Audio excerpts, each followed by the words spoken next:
Yeah, so what have you been up to? We've got any tenors yet? Oh no, I still haven't got antennas. I ended up driving to Melbourne today, Oh, so yes. I didn't do any antennas work. Um, I dropped in on oh, Bob. Oh, yes. I was curious to find out what his setup was. Right. Because I could hear him on your streaming service, but I don't think I've been able to really hear him satisfactorily from Geelong. Right. Um, but it turns out he's only running about 20 watts Okay. of carrier, I suppose, into one of those Plymouth antennas on All the right. shed roof, carport roof. Okay. And where is he located? Near Croydon. Oh, yeah. He's only about one house away from the railway line, sort of on the away from Melbourne side of Croydon. Oh, yeah. It's probably Lilydale must be beyond that then, I suppose. Yeah, I don't think he's very strong here. Okay, yeah, I think I've heard him on your streaming service. He might have improved lately or something. Yep. Of course, I was up at Sydney for the AWA centenary Oh, a you're going fortnight ago. That's right. That must have been a very exciting time. It was. Mr. Dick Smith gave us a talk just before lunch, and The Big Dick. You met the Big Dick. I didn't really meet him this time.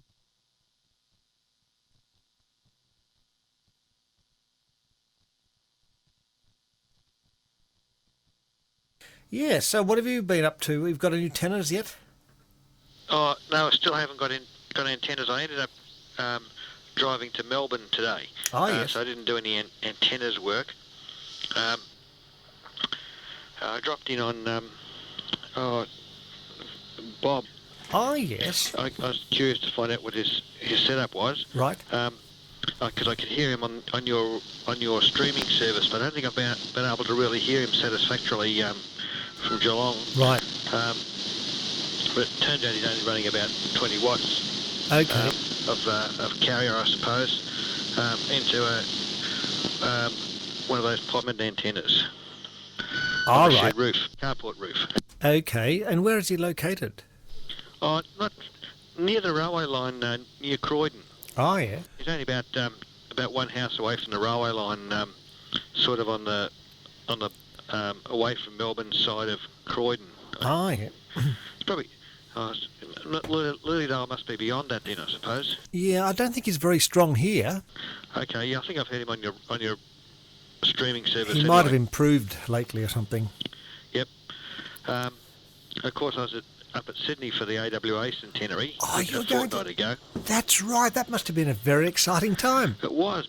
Mr. Dick Smith gave us a talk just before lunch, and The Big Dick. You met the Big Dick. I didn't really meet him this time. I had lunch at his place in the country a few years ago, but I had lunch with him. But there were, perhaps 200 other people there, so I didn't have verbal intercourse with him. He was just in the same room, and he was talking, and I was listening, sort of thing. And what did he say? Oh, he was talking about. Well, the first thing he said was, who remembers what happened on the 19th of July 1973? And I said to the bloke sitting next to me, I said, I think that was the day that Whitlam cut the tariff on imported stuff. And then I went to my website, which was about the first paragraph of my website says that, and I can't help wondering whether Dick Smith looked at my website and got the date that Whitlam cut the tariffs. And then Dick said it was a tragedy for Australia, but it was good for him because it meant he could import stuff cheaper. So he said he made a lot of money out of it, regrettably, but it was at the expense of partly of local industry. And then there was a few Fisk people there too, people with Fisk in their surnames. There was Fisk's grandson was talking, saying how he hardly knew his granddad, and then there was another lady with Fisk in her surname. She might have been a daughter-in-law or something like that, or granddaughter-in-law or something of Sir Ernest Fisk. So there are a few Fisk people there. It was just interesting talking to various people in the crowd. The whole of displays of various bits of apparatus. AWA made stuff like Barra Sono Boys and the Reese or Rice, whatever, carbon microphone. I stirred stirred the Powerhouse Museum people up about that, and they're going to change their website as a result of my stirring. Because I said my website says that your website's wrong. So I said, oh, we're going to fix that then.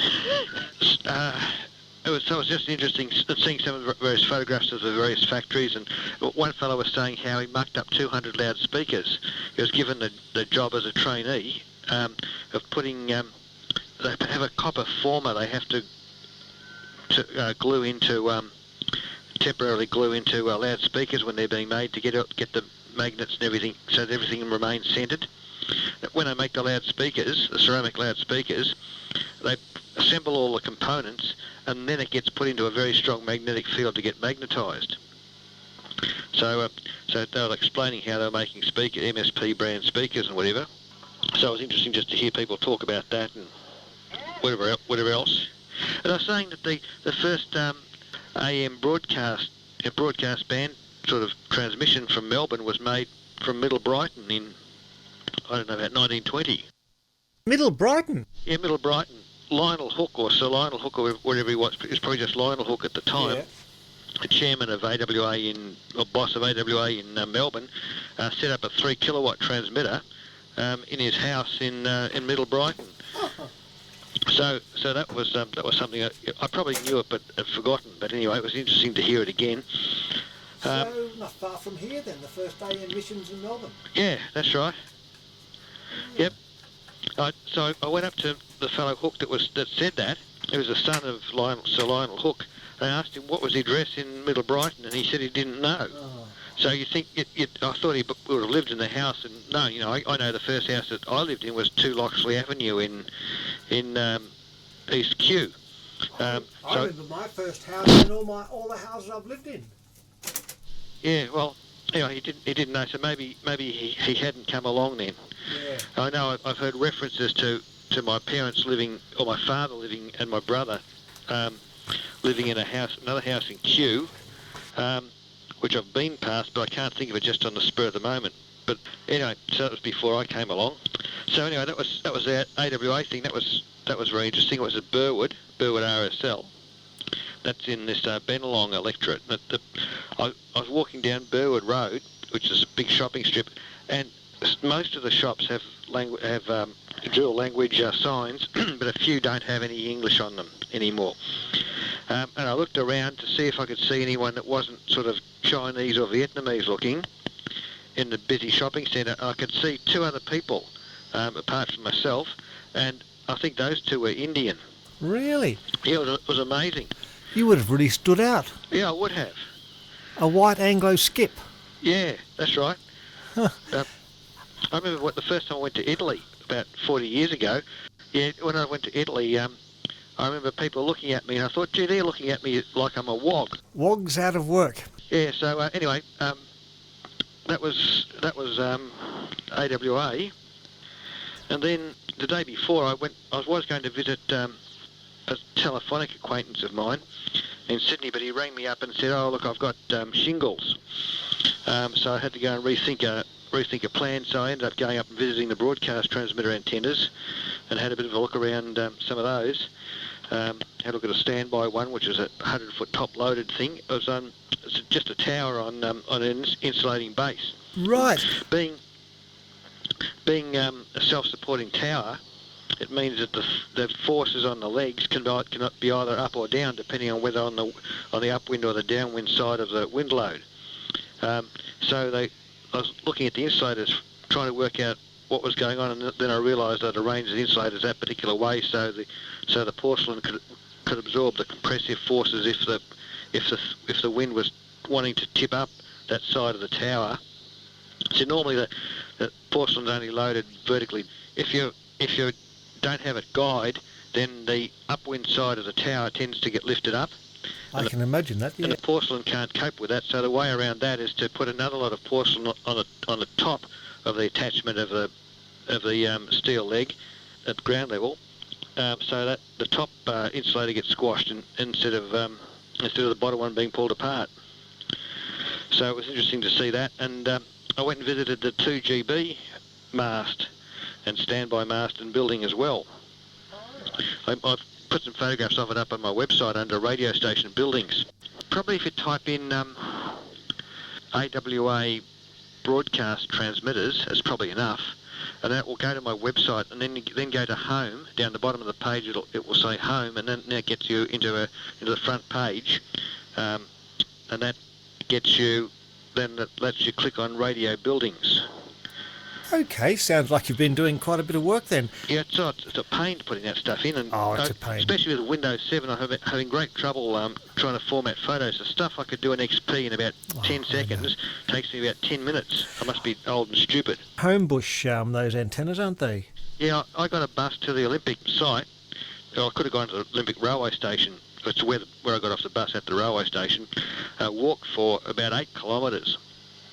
I could have got the 526 bus would have done me, but anyway, or 525. I think it's 526.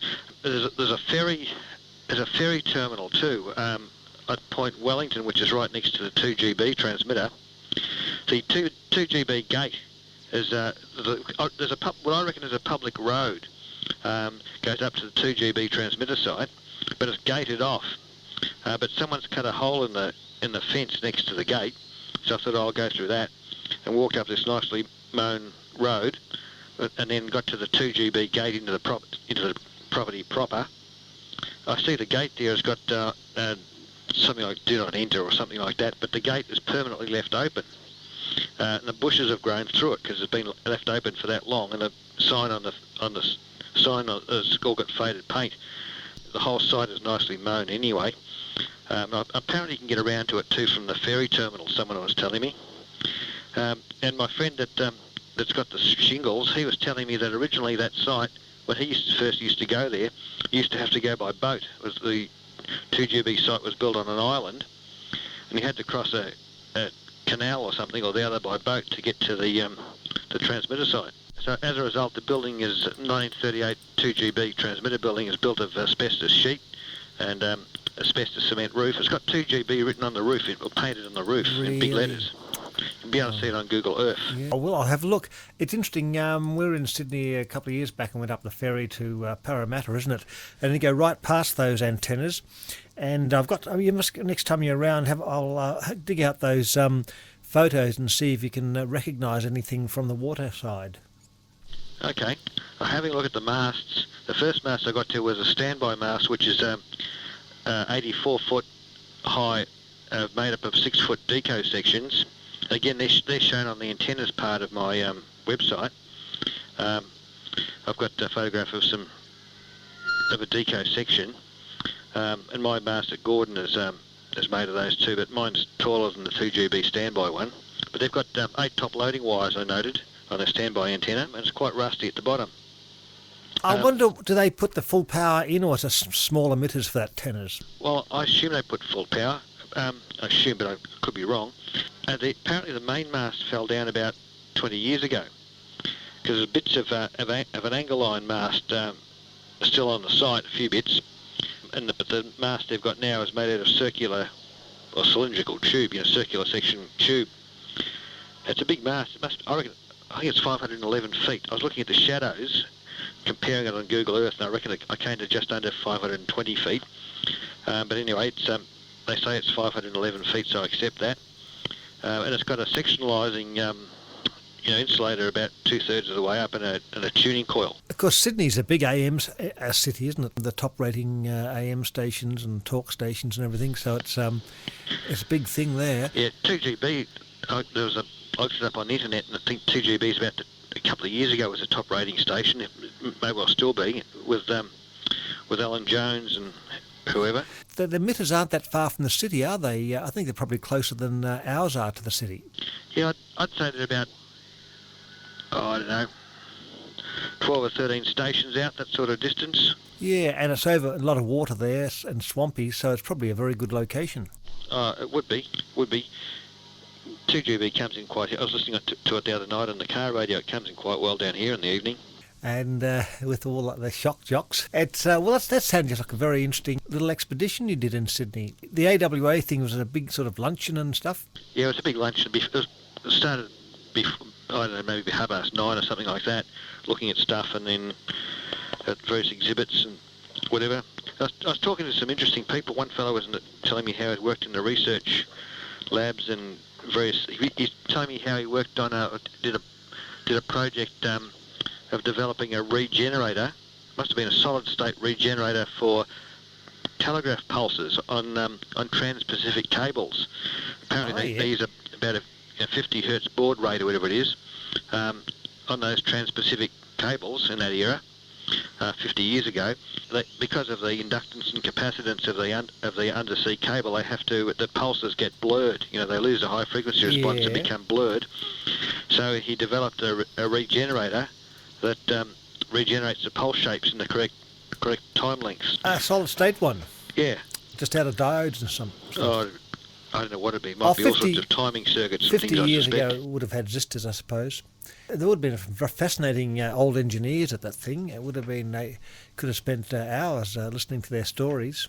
Oh, yeah, you can tell there's a lot of interesting conversations, and I was getting people to tell me which buildings were which, and also looking at some of the stuff there, it was possible to work out some of the things that happened in various buildings.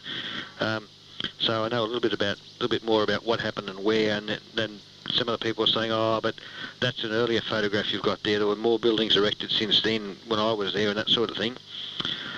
But apparently it was the factory was originally the site of the Australian standard six-cylinder car. Is that right? Oh, there are quite a few factories. I think they moved the valves. I think with the introduction of television, they moved the receiving valve and TV picture tubes out to Radelmere. Oh, that's how you pronounce it. Never quite knew. And I might be wrong though. And there's special products were at I think it was Lane Cove. No, I don't know.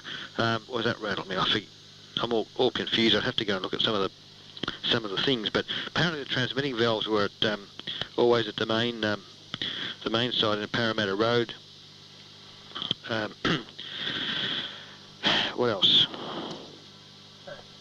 They had obviously had other factories elsewhere too, and there was the odd mention of the Queen Street AWA building as well in Melbourne. Well, AWA was a bit of a monopoly, wasn't it? The way it was formed in the early days. It was certainly big. They would have had STC as competitors. Who else? Well, I was saying that they made nearly all the tuning capacitors in Australia were made by AWA. What about General Radio Corp or whatever? They did a few things, didn't they? Oh, yeah, there's other manufacturers. Radio Corp, I think, was Astor. Oh, right. And other things. I think they made Eclipse radios too, I think. Yeah. Astor, and then... Philips, of course, would have always been a fierce competitor to AWA. Yeah, that's right. And STC as well. Well, no one in Australia, but everyone's competing, making phones and things like that, because the market's so big. I suppose in the boom days of radio, it was a matter of getting in there.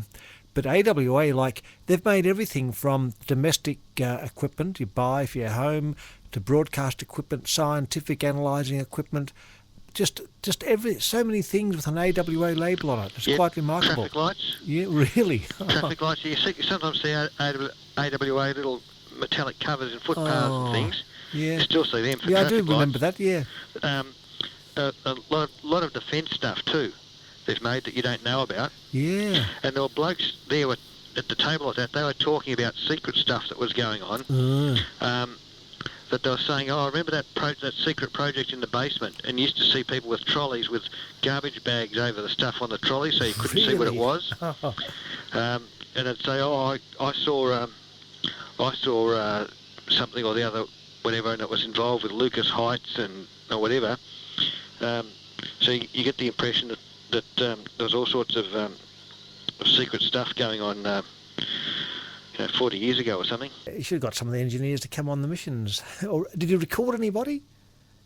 I recorded some of the speeches. Mm-hmm. I've got on an SD card. I don't know how well they've come out, but I got Mr. Smith's speech. He was saying how he had a neighbour that worked at the valve factory at AWV. He said AWV was partly owned by AWA and RCA and Westinghouse, I think he said. Or someone said that anyway. So they call their valves radiotrons just like the RCA did. All right. because it was sort of partly RCA owned. Dick Smith was saying that he had a neighbour that worked at the valve factory. They used to have reject valves that would have like blemishes in the glass or little bubbles and things like that in them, where they'd been welded together. That they weren't good enough to sell as as a proper first quality valve because it had these blemishes in them, so they wouldn't be sold. So they would have been just chucked out. So this fellow used to save some valves for Dick Smith and give him some when Dick Smith was a kid. Oh, little Dick. So Mr. Dick does actually still have an interest in electronics. I suppose so. Has he still got a licence? Oh, I haven't checked. He would be VK2DIK if there's anyone. I wouldn't see why he wouldn't have, because it wouldn't be that the cost of a licence renewal would be any trouble for him. I don't think so.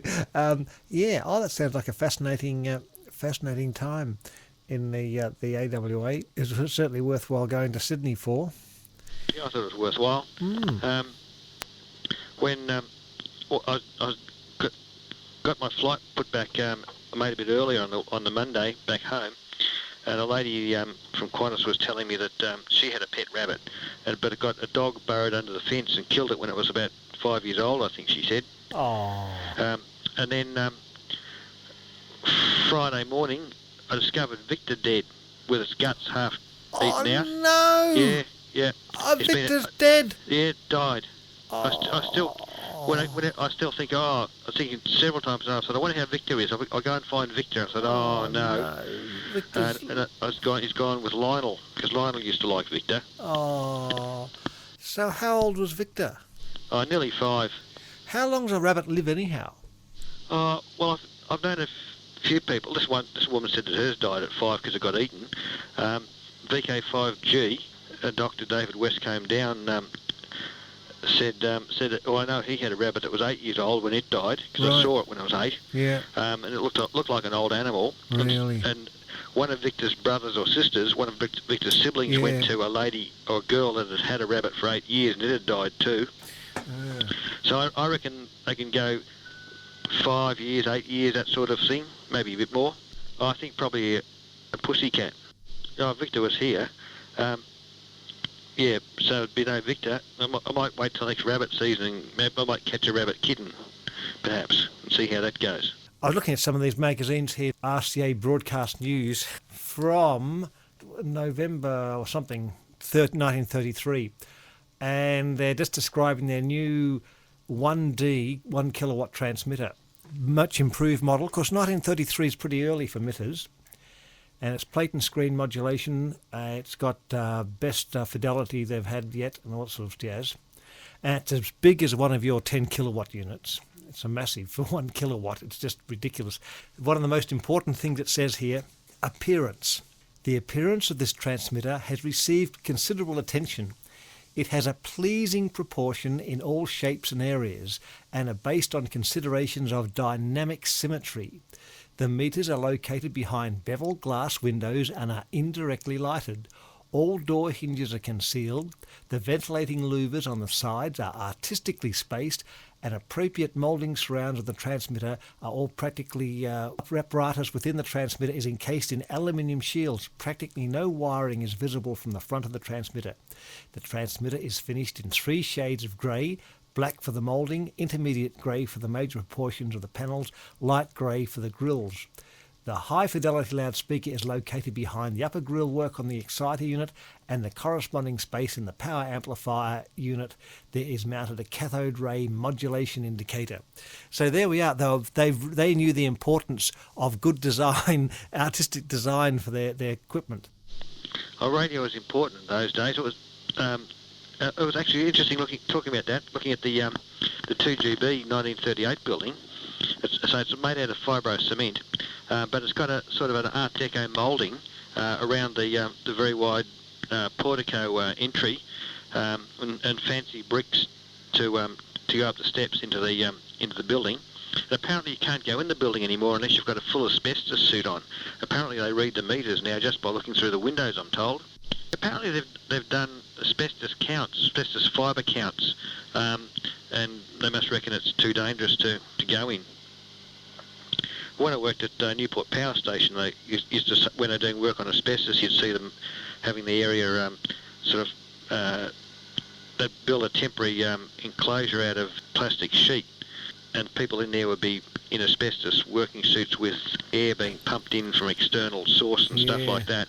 And all around the site they'd have asbestos fibre monitoring things, which are little air pumps, and they have a filter paper, and the air pump sucks air through this filter paper. You know, at the end of so many hours, they'd count how many asbestos fibres would be under the filter paper to work out how dangerous it was. I think they get a bit overboard. I've been in an asbestos thing, and it's terrible having to wear all that stuff. I don't know how people can work in that environment. It costs millions of dollars to get anything done because of the asbestos. What happens if something goes wrong with the emitters? They just have to get an asbestos suit and go in and fix it. Yeah, apparently they've got 2 Nortel transmitters and a 2 kilowatt STC valve transmitter. Okay. So I suppose they've got 3 ways of staying on the air. Until all the standbys are stuffed, they don't need to go in. With modern emitters, of course, they probably are pretty reliable for quite a while. Yeah, you'd hope so. But I can imagine them getting blocked up with fibres and dirt and stuff, and they would need maintenance from time to time. I suppose you could probably let a transmitter go for a few years, but I reckon eventually something would clog up. Yeah, this 1D transmitter, it's got the new fang-dangled cathode ray modulation monitor, which is much better than the mechanical string modulation monitor. So it's a big selling point. You can watch the screen in daylight and adjust your modulation percentage for maximum. Big improvement to actually have a visual indication of what was happening on your emitters. Yeah, thinking about it, modern emitters don't have that sort of stuff, really, do they? You have to have monitoring loudspeakers and stuff separately, and monitoring crows, and it's probably not crows anymore. You have a solid, liquid crystal display and things like that. That'd all be separate stuff. I guess so, because you probably just buy the emitters. A lot of them are pretty well set up. I suppose there's less adjustment, and you can't overmodel. Once you set them up, you can't do. They're basically okay. Monitoring equipment isn't that expensive. A Crow isn't very expensive or whatever. Although the big emitters at RA had a sort of a rack built in with a Crow and mod monitors and all that sort of stuff. So, the big emitters probably have it. Put it in a shed, an asbestos shed, close it, and come and look at it every 6 months. So there's no point having all modulation stuff sitting there displaying things to nobody. Have remote lines going back, and you just have a computer telling you exactly what's happening to the emitters from anywhere in the world. To be modulation monitors back at the studio and stuff, and they'd have a pretty good idea. But I get the impression that it could largely be sort of computer whiz kids that have to learn about modulation, which they don't really know. 3GL, in most of the studios and everything, they had master instruments, VU meters and polished wooden boxes on the walls. Yeah, with a carrier as well, because That's right. Under the Australian Broadcasting Control Board rules, if you had a unstaffed remote transmitter, then you had to have a means of indicating to the on-air studio that what the modulation percentage was, and also what the carrier level was. So AWA made monitor receivers for these sorts of things. So there'd be a super het receiver. It's probably got a reasonably wide bandwidth, and you would have just set the no doubt there would have been an adjustment on we'll call it the AGC line, but it would be a manual gain control line on the receiver. So you just set it up so that the carrier read 100% when everything was normal. Part of the panel had off-air monitoring. It had a smaller VU meter directly off the receiver, plus a carrier meter. I bet some people didn't even know what it meant. They probably didn't. Hey, talking about your early days, I was watching a bit of GMV6 on the internet. Oh yes. And I saw and heard Peter Wath-Edwards talking there on GMV6. I thought, I bet Dave's probably interviewed him. Peter Wath-Edwards, yes, Yeah. I certainly did. Oh, Peter, he's a nice old guy. Country party man, of course. Yeah, look when I lived there, I used to think of him as you say, being a nice old guy, nice old man. And when I look at him now, I think, gee, he's younger than me. Isn't that terrible? Yes, I used to think people were very old when they're about 40 or 50, and now I realise they're very young. It's just relative, I think. When you're in school, when you're first grade, you think the sixth graders are big and old. Oh, so anyway, your radio's working very well today. It's not broadcast quality. It's very sharp and crisp. Nothing wrong with it at all. It's very good. What set is it? Oh, this is a Philips 815, and it's running a standard black Philips microphone. Okay, I've wound in full bass boost. It's a bit tinny without that. So that's running the full 40 watts or something, is it?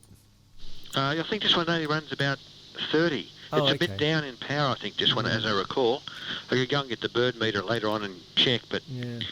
no, this one's a little bit down in power. There's tons of those 815s. You see them at Hamfest for $20 each. They were the standard two-way radio transmitter for a long time. Those things, and I bet there's still quite a few in use. Oh, I can feel the heatsink, which is a power supply and Yes. RF heatsink. It's warm, but it's not uncomfortably warm. No, massive heatsink, isn't it? Yeah. But so if I try using the Yaesu or some of the other mobile radios, Motorola, after a while, you think, gee, the Yaesu will just cut out. You get the fan comes on and then it cuts out, and then the Motorola one gets unpleasantly hot, whereas the Philips just keeps going. Well, I meant for continuous use in a rack. In fact, I had a look in the booth on Mount Wombat, the amateur repeater booth. I think it's got amateur emitters and CB emitters in there. And there's still a couple of 815s in the setup, and there's no reason why they wouldn't be there. I think the Wombat VHF repeaters and 815. Okay, I'm sure they work all right. Oh yeah, Mine works all right. I've got them here. I'm not actually going through one at the moment, but I do have an 815 on channel D, which can be used as a standby channel D emitters, and they get 40 watts or something out of it. Very good. Well, you've been a busy man on the job since we spoke to you last. It's always been either we've missed you, or there's been bad conditions and you're dropping in and out or something. But tonight it's very feel good. Yep. There's a bit of hiss on your signal, but I think there's something in the house that does it. It might be the the LED lights or something. I think. Could be, yeah. Because the other night when I gave up, or just about when I was giving up, the noise just all disappeared. I think my wife must have turned off something. I was having trouble hearing Mr. Langley last week because of the sort of background hiss I've got listening on 2 metres. And then there's a man that listens on the Crystal set in Carnegie. We haven't heard from him for a bit, but he listens. And there's also the man in Blackburn that we talked to at the Hamfest about those terrible people that you hear. Yes, I wonder if he ever listens. How was that? Those terrible people, they come on Saturday nights and they just, how it complied with regulations, I do not, well, how it complied with the regulations of 1950, I do not know. They should be booked right off the air. Yeah, I was saying on the net today that the ACMA aren't going to renew the high power permit. I did hear that. Now, what is the reason? Is that, I'll have to look on the website, but obviously it's caused too much interference and people have complained or something. Oh, I wouldn't know. It'll be more about preserving either the budget or the credibility of ACMA about having been seen to do the right thing, because it might be some people were being possibly subjected to adverse fields, and you couldn't tolerate, from a health and safety point of view, being the regulator, you couldn't allow an unsafe situation to exist for people that mightn't necessarily understand the full ramifications of what they might be perhaps exposing kiddies to or something. Well, how come in the United States they can run and other countries run kilowatts? I don't know. And the greenhouse emissions as well. Oh, yeah, greenhouse emissions. As far as 11680, I mean, the way I was able to receive my signals over in Western Australia, 100 watts is more than adequate, really. It was booming in, so the old 100 watts seems to do quite well, and that's what broadcasters used, in the early 30s and 20s and stuff. Mainly because they couldn't get much any more power, but that's what they were using.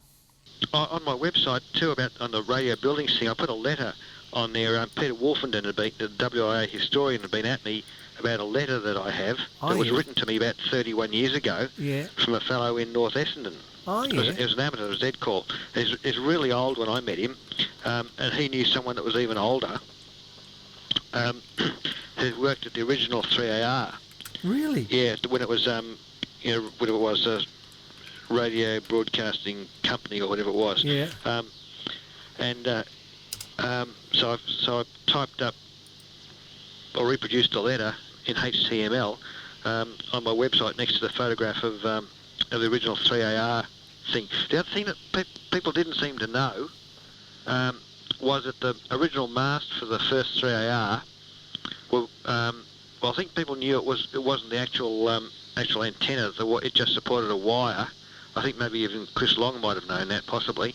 Nobody seemed to know that that the mast was captured from the Germans at Rabaul in the First World War, and the government subsequently sold it off, and Associated Radio bought it and erected it at I suppose you call it West Essendon now, or right? East Keilor or something. Yeah, I think the site's gone. As far as I can tell, I wouldn't be surprised if the site's now just been completely absorbed by the sort of cloverleaf thing for the interchange between the Calder Highway and the Ring Road, radio buildings or something like that. If you want to look at it, I just googled, or I just binged AWA broadcast transmitters, and it came up. The first thing was your site, pipeline site. So I see photograph from North Essendon. 2GB building. Gee, it looks pretty ratty, doesn't it? It hasn't been done up very well for a long time. I think that building's probably doomed. Yeah. They wouldn't want to put up with the asbestos issues.